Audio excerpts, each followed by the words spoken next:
Hello, hello, hello. It's Natasha N.K.O on the 22nd of June 2026, Monday, and it is 16:59, almost 5 p.m. I'm continuing to read from the book Affrilachian Tales. The full title is Affrilachian Tales, Folk Tales from the African American Appalachian Tradition by Lynn Ford. The last story I read was called Look Every Which Away. I'm starting today with Hyena and the Big Cheese. Long ago, hyenas did not look the way they do today. They had long, straight, strong legs and straight backs. Their fur was golden, with nary a spot anywhere on it. And Big Brother Hyena was the biggest and best looking hyena of them all. In those days, there was a drought. Rain didn't fall. There wasn't a cloud in the sky. The sun shone so brightly that it dried up all the earth.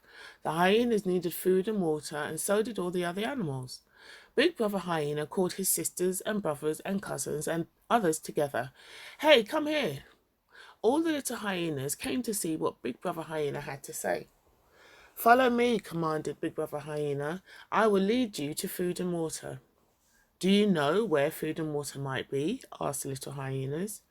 Well, no, said Big Brother Hyena, but I'm the biggest and the baddest and the best looking hyena in all the land, which means I must have the biggest brain, so I'll know where to go. Follow me. All the little hyenas shrugged their shoulders and said okay. They followed Big Brother Hyena across the hot, dry land. None of them knew where they were going, including Big Brother Hyena. But nobody questioned his authority. They just kept walking.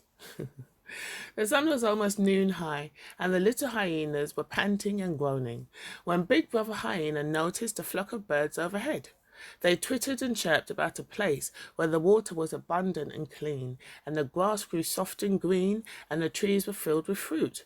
Follow me this way, shouted Big Brother Hyena, as he pointed in the direction the birds flew. His sisters and brothers and cousins and others said, okay. Soon they came to a place where water rose from underground, creating a pool of clean, clear water and a fine little river. The grass around the pool and along the banks of the river was thick, soft and green, and the nearby trees were laden with sweet-smelling fruits of every kind. The little hyenas ran to the water. As they slurped and gulped, Big Brother Hyena sat proudly and bragged, "See, I told you I'd lead you to food and water." He said nothing about the birds he'd followed to this lovely place. The little hyenas ate fruit that had dropped into the grass. When their bellies were full, they stretched out in the grass and went to sleep. Big Brother Hyena drank and ate and sat looking over what he had decided would be his new kingdom. Yes, he would be the king of this place. After all, he was the biggest and the baddest and the best looking hyena in all the land. The sun settled into a red and orange blanket at the horizon. Big Brother Hyena sat still, proudly surveying his land. Then he saw something slowly climbing above the trees. In the darkening sky, this something rose, big and round and yellowish white. He'd never seen this thing before. He tried to figure out what it was. Then Big Brother Hyena called out, "Cheese! There's cheese in the sky! Big and round and yellowish white cheese!" "I love cheese," Big Brother Hyena said. He reached for the cheese in the sky. He stretched as far as he could. He reached as high as he could, but he couldn't get that big cheese in the sky. Big Brother Hyena looked around for someone to help him. Asleep in the grass were his sisters and brothers and cousins and others. Big Brother Hyena called to one of his little brothers, "Hey, come here." Little Brother Hyena sat up. "Huh?" Then he ran to his big brother and asked, "Okay, what?" "Crouch down," said Big Brother Hyena. Little Brother Hyena said, "Okay, what?" "I want you to crouch down so that I can climb on your back," said Big Brother Hyena. "Okay, why?" "So that I can get that big cheese in the sky," said Big Brother Hyena. Little Brother Hyena looked toward the sky. There was something round and yellowish white rising above the trees. Little Brother Hyena had never noticed it in the night sky. "Ooh, that's a big cheese," said Little Brother Hyena. It looked so tasty that it told Big Brother Hyena, "Okay." Little Brother Hyena crouched down, and Big Brother Hyena climbed on his back. He stretched as far as he could. He reached as high as he could, but he couldn't reach that big cheese in the sky. He climbed back down and looked around. There were sisters and brothers and cousins and others still resting in the grass. Big Brother Hyena called out to one of his little sisters, "Hey, come here." Little Sister Hyena sat up. Huh? Then she ran to her big brother and asked, "Okay, what?" "I want you to climb on Little Brother Hyena's back," said Big Brother Hyena. "Okay, why?" asked Little Sister Hyena.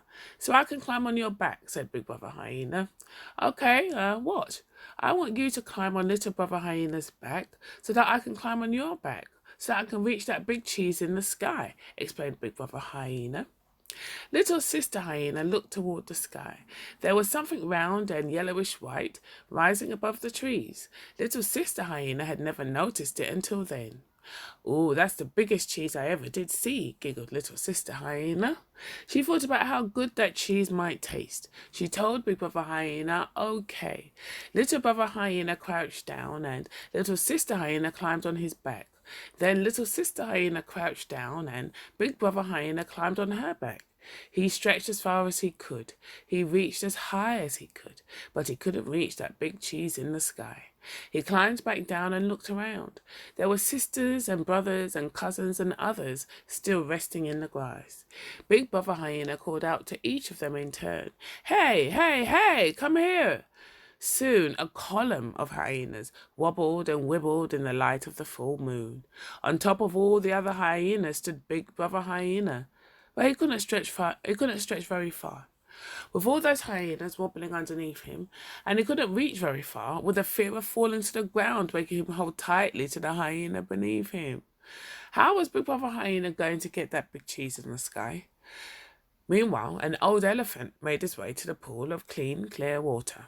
As he sipped and slurped and showered himself, waving his great trunk about, Elephant noticed something strange wibbling and wobbling nearby. It was a pile of hyenas. Elephant walked a little closer to the sight. He called out, "Hey, what you doing?" Big Brother Hyena shouted back to him, "Elephant, come here. I need your help to get that big cheese in the sky."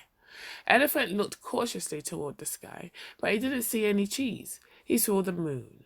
Elephant said to himself, "That hyena thinks the moon is cheese." He lifted his trunk and snorted out a laugh. "Okay, hyena," said Elephant. "What do you want me to do about it?" Big Brother Hyena shouted, "I have a plan. I want you to grab the hyena on the bottom of the pile. I want you to pull him out from the bottom of the pile. Then I want you to throw him to the top of the pile so that I can climb on his back and reach that big cheese in the sky." Elephant couldn't believe what he'd heard. He stretched his ears and told Big Brother Hyena to repeat what he'd just said. When Elephant heard it the second time, he still couldn't believe it. "Let me get this straight," Elephant said. "You want me to grab the hyena on the bottom of the pile." Elephant started to snicker. "And pull him out of the pile." Elephant started to giggle. "And throw him to the top of the pile." Elephant chuckled. "So you can climb on his back." Elephant shook with laughter as he spoke. "And reach that big cheese in the sky." Blah ha ha. Okay. Elephant stretched out his trunk and grabbed Little Brother Hyena. Then Elephant yanked as hard as he could. Yoink! And hyenas began to fall out of the sky. Each one said the same thing as he or she fell. "Ah!" Each one landed hard in the grass and lay upon the ground, including Big Brother Hyena. "That was funny," laughed Elephant. "Call me the next time you want to do something that silly. I'll help." Elephant walked away through the trees and left the hyenas moaning and groaning in the grass. Every one of those hyenas had broken backs, including Little Brother Hyena. They couldn't stand, and they would have died if the rain hadn't begun to fall. Rain fell in a soft mist that filled their mouths with sweet water. It soothed their bodies as they lay in the grass and soothed the dry earth too. The drought was over. The hyenas stayed where they were in the rain.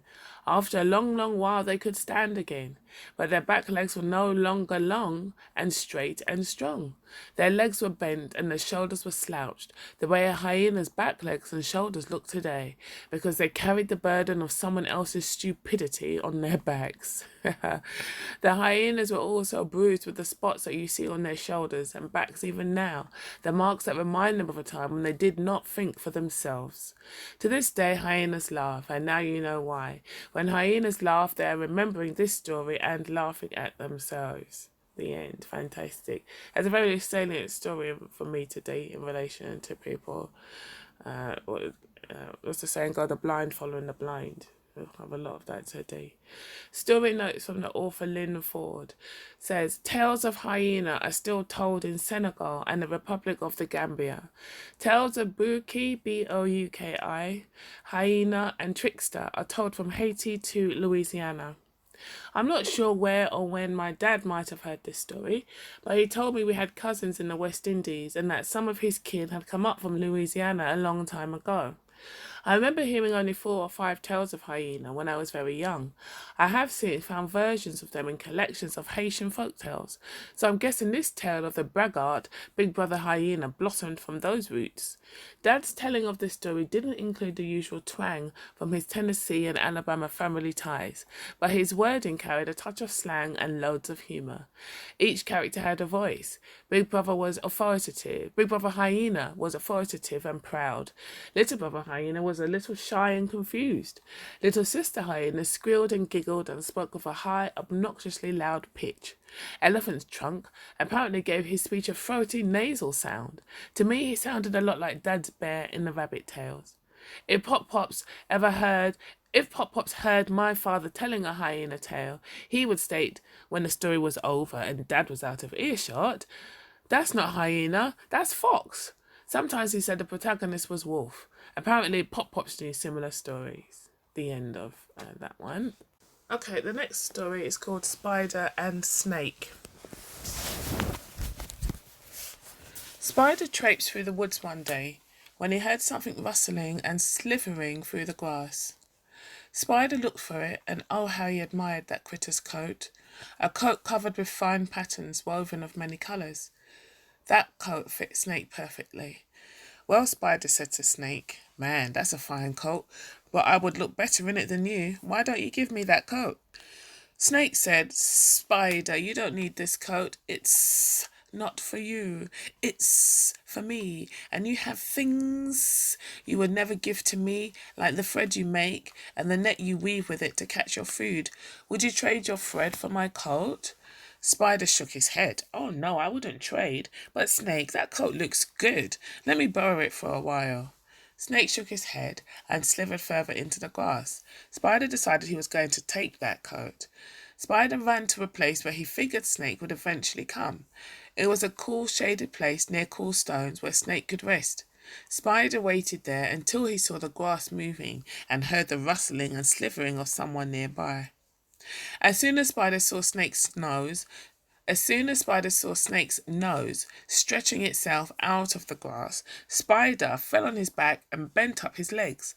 Then he yelled, "Ow, ow, ow, ow, ow." Concerned for Spider's health, Snake slithered closer. He asked, "Brother Spider, what's wrong with you?" Spider whimpered. "Oh, some people came along, and just because they didn't like the way I looked, they tried to kill me. They kicked at me and stomped on me. I think they broke all my legs, see?" Spider bent his legs a little more. Snake didn't realize that Spider could always bend his legs like that. He felt so sorry for Spider that he offered to do whatever was needed to make him feel better. "Spider, what can I do to help?" he asked. "Well," said Spider, "I have been traumatized. I believe I'm in shock. I'm feeling weak and sore and so cold, but I might feel better if I could have that coat." Snake offered his coat to Spider. Spider flipped himself right side up and grabbed Snake's tail. He pulled, while Snake slithered further and farther out of that fine coat. When the coat was halfway off his body, Snake asked Spider, "Is that enough to make you feel better?" "No, man," said Spider. "I need it all."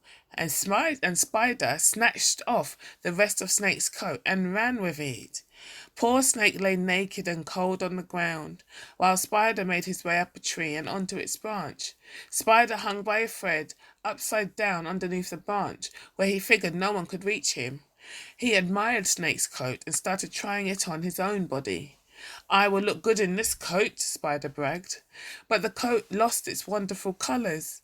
It turned a dull grey, the way a snake's coat does when the snake is no longer in it. Spider didn't want it anymore. He threw it on the ground. I guess I could make a coat of my own. After all, I can spin and weave thread like nobody's business. Why, I'll just make myself a coat with colours and patterns better than the one Snake wore, Spider told himself. But the thread Spider spun was a dull grey. No matter how hard he tried, he couldn't make it any other colour. And he couldn't weave his thread into a coat either. Some folks say that's because he tricked Snake and stole Snake's fine coat. And what happened to that poor Snake? Well, after a while, he started growing another coat. With all the fine colours and patterns of the old coat he'd lost, the new coat fit him perfectly. It's because Snake tried to help Spider and share his gifts with someone that snakes can grow new coats today. The end. Wow, every story today is on point. Story notes. Story notes are by the author. Story notes. Spider in this tale is, for course, Anansi. But in this trickster tale, he doesn't get what he wants. It's nice to have a story in which Snake is not a villain. After all, critters are critters. Only in folk tales and fairy tales do they act like people. Daddy always warned me, a snake is still a snake, and snakes are trouble. I was a teenager when I finally began to catch on to the fact that he was talking more about people than about snakes. Daddy said this story was old when he was a baby. His way of putting it was, this story was old when Methuselah, This story was old when Methuselah was born. Methuselah was Noah's ancestor in the Bible. He lived to be 969 years old. That's pretty old, both for a man and for a parable. Brilliant. And one more story. It's called The Sing. Rabbit had fallen in love with a sweet little bunny by the name of Miss Holly. Miss Holly was the cutest thing Rabbit had ever seen. Whenever he was around her, Rabbit got all tongue-tied and twisted up inside. He couldn't speak. All he could do was grin, giggle, and look at Miss Molly.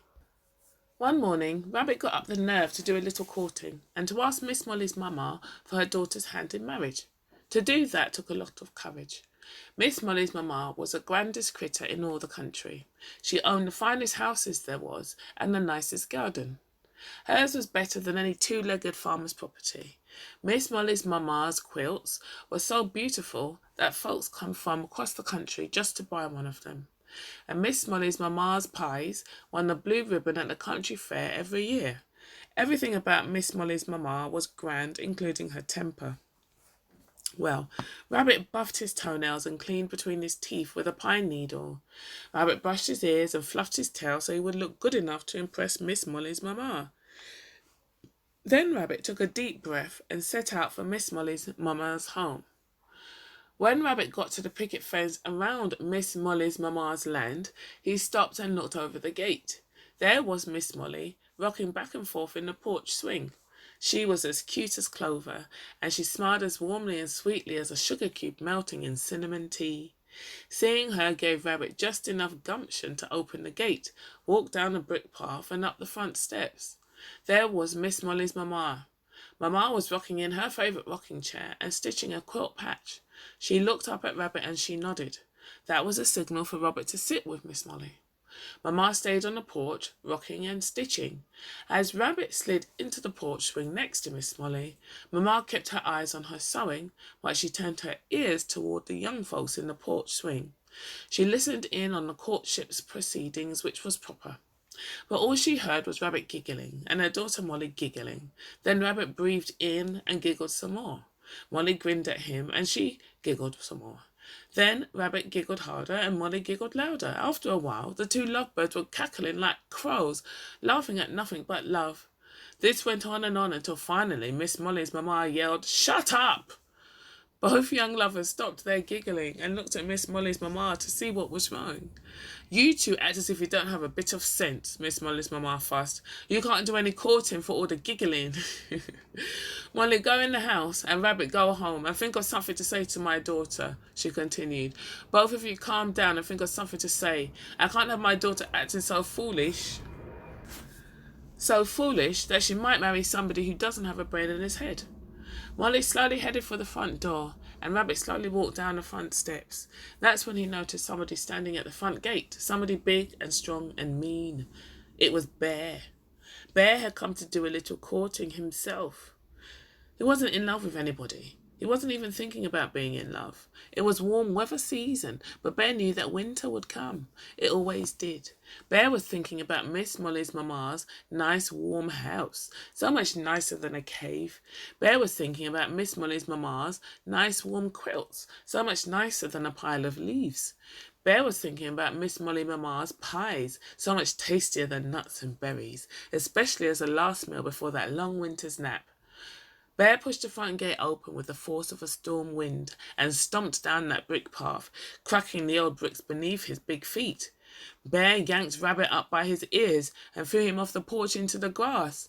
Then, without even a glance at Miss Molly's mamma, Bear growled in his low, grumbly voice, "Miss Molly, marry me." Miss Molly was speechless. Rabbit was sputtering and stumbling over his own words, too flustered to object. But he leapt up on the porch and stood in front of Miss Molly. For once he balled up his little fists, ready to fight for the bunny he loved. "Oh, no," shouted Miss Molly's mamma. "No, no, no, no, no. I am not going to have you two fighting on my front porch. Just stop before you get started. Nobody's courting my daughter until I say they can." Miss Molly's mamma had a temper as big and strong as any bear.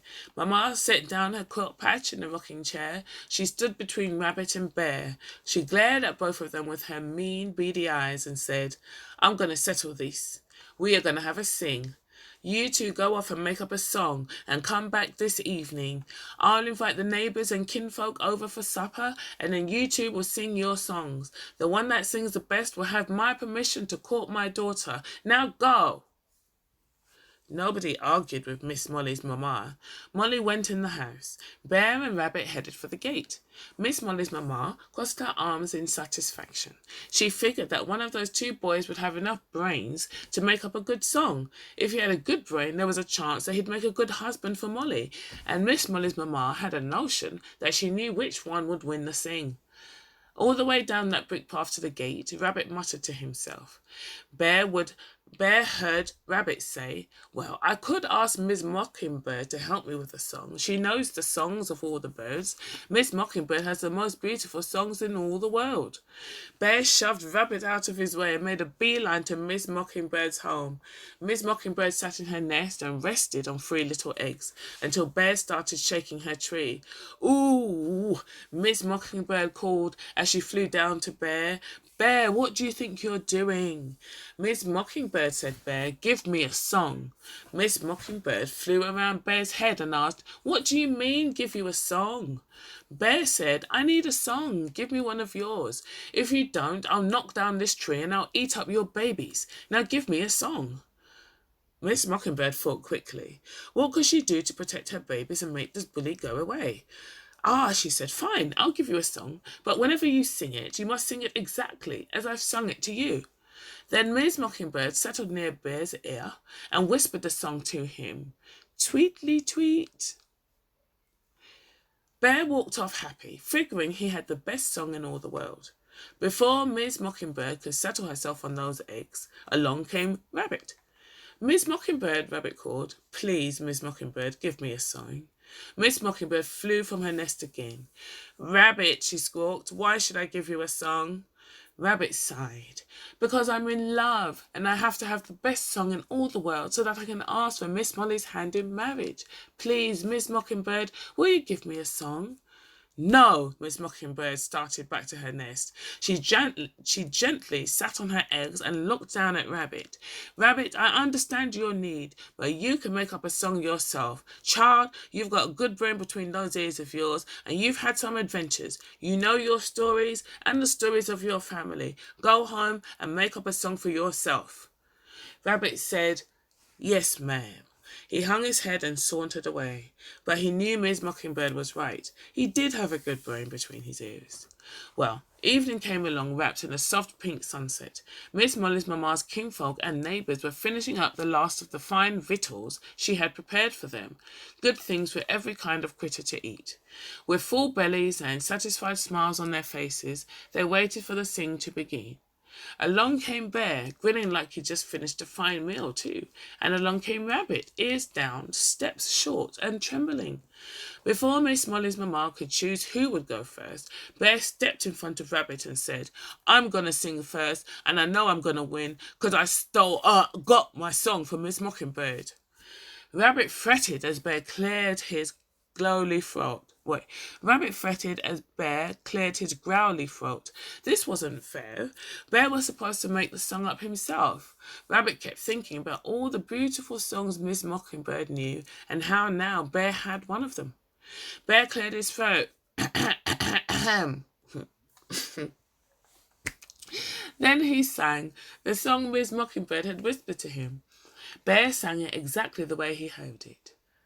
"I'm smart enough to sing this song, tweetly tweet ooey oo. Ain't smart enough to know I got it wrong, tweetly tweet ooey oo. I'm smart enough to sing these words, tweetly tweet ooey oo. But everyone knows I can't sing like a bird, tweetly tweet ooey oo." Bear stepped back beside Rabbit and stood there with a satisfied smile on his face, but he wondered why all the critters in the yard were snickering and giggling and laughing. Bear went over the song he'd just sung. "I'm smart enough, I got it. Everybody knows I can't sing like a... Aw, man." Bear realised what he'd just done. He was so embarrassed, he left the critters still laughing in that yard. Nobody saw him for a long, long time. Now it was Rabbit's turn to sing. Rabbit stepped forward. He looked at the audience awaiting his performance. He looked at Miss Molly's mama, then he looked at Miss Molly. Rabbit took a deep, slow breath and sang the song he had made up. "My father ate at the garden gate, my father ate at the garden gate. The rabbits skip, the rabbits hop, the rabbits eat up the turnip tops. Yes they do. Well, my tail is short, but my ears are long. My tail is short, but my ears are long. Just like my ma, just like my pa, just like my dear future mother-in-law. I guess you now know who won the sing." Full stop. On the porch that evening, Rabbit sat in the swing right next to Miss Molly. Her mamma watched over the proceedings as was proper, and after the courtship, Rabbit and Miss Molly became husband and wife. They were married by Reverend Owl in the light of a full moon, and if they didn't live happily ever after, they lived as best as they could. The end. Wicked. Story notes by the author. When I was in elementary school, this was as close to a romantic notion as I wanted to get. I remember Daddy telling the story when he and I were on our way home from one of his weekend chores. On Saturday afternoons or Sundays after church, instead of resting from working at 2 jobs, Daddy did odd jobs for folks who weren't able to do the work for themselves. He cut grass, fixed televisions and radios, weeded gardens and rehung many a screen door, all in addition to his having tended our yard, visited his relatives to make sure they were okay, and told us bedtime stories on Saturday night. Most of the time, my mother and my sister and brother didn't seem interested in riding with Daddy to handle these extra duties. These errands would have meant more work for Ma, and they would have bored my siblings. And Dad tended to make little side trips whenever he saw a dirt road or an unmarked street. He'd say, "Let's see where this leads." Most of the time, those roads led to a place called Lost. I think everybody else in the family got tired of visiting Lost, but I liked the adventure of it, and on the way to or from Lost, Daddy told stories. I liked the imagery of Rabbit using his head to defeat a bully and win the hand of his beloved. Using a good brain between his ears was what Rabbit did all the time. I hoped I had a good brain between my ears too. Calling Miss Molly's mama just that, instead of giving her a name, seemed to fit Daddy's ways. Daddy always wanted to know folks, and he surely wanted me to show respect for elders. He didn't have to know an elder's name in order to be respectful. A full-grown man, he still said, "Yes, ma'am," and "No, sir," to folks older than he. He expected us to do the same. There's an old wedding superstition in his tale. There's an old wedding superstition in this tale. A full moon, on or near the day of one's wedding, is supposed to be good luck and the promise of a bountiful life together. The ending was my favourite part. I remember the tune for the songs, and I still use it in my own storytelling. It's almost the same for both Bears and Rabbits singing, but Bear uses a low, deep, goofy kind of voice, similar to elephants in Hyena and the Big Cheese, and Rabbit taps his foot and slaps his leg as he sings a much better version. But the singing wasn't as special as that last line. We don't all get to happily ever after, but we can all aspire to living as best as we can. Oh, brilliant. Yeah, I just made up the melody for the songs as I saw them. But yeah, really cool. Thanks for listening.